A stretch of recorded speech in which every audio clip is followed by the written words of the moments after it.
proses pelebaran jalan di Poros Maros Bone sendiri sudah berjalan sejak hari apa, Pak?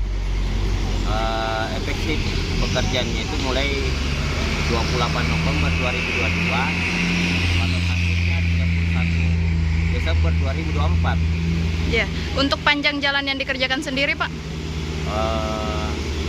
Kalau segmen 10 sendiri yang pelebarannya itu kurang lebih 13 kilo 200 meter. Buat pelebarannya, Pak, berapa? Tambahan 1 meter sisi kiri, 1 meter sisi kanan. Saat ini memang luasnya berapa, Pak? Luas sekarang itu 5 meter setengah.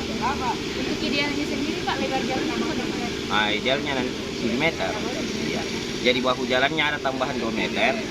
Selain jalannya itu sendiri, sisi kiri dan kanan tambah 2 meter juga. Pak, terkait ruas jalan yang berada di Taman Nasional Bantimurung itu bagaimana? Di situ kan sudah ada. Kalau sesudah jembatan Bantimurung itu ada perluasan juga sekitar 1 kilo 320 meter. Intinya begini, mulai dari titik nolnya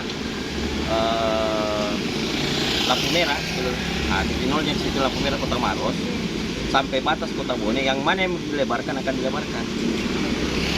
Sudah mendapatkan izin, Pak, dari pihak Taman Nasional atau? Sebentar jam 3 akan diadakan rapat kelanjutannya. Jadi yang terkena kehutanan saat ini belum ada kegiatan, dilarang dulu ada kegiatan seperti penebangan pohon, penggalian. Tapi kemarin sempat memang ada penebangan pohon, Pak? Sempat ada penebangan pohon sekitar kurang lebih 10 sampai 15 pohon tebang. Cuma dilarang sementara sebelum ada izin.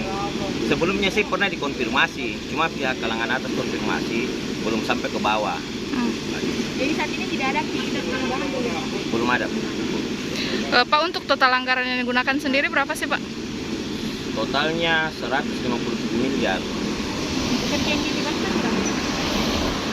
Kalau itu banyak, Bu, karena ada kan pekerjaan jalan, ada pekerjaan jalan, ada khusus pekerjaan pasangan batu, ada khusus pekerjaan betonnya nanti.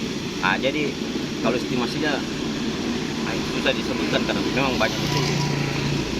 Ya, sudah. Nama dan jabatannya, Pak? Manajer struktur. Manajer struktur pelebaran jalan. Ya. Namanya, Pak? Insinyur Zulfikar.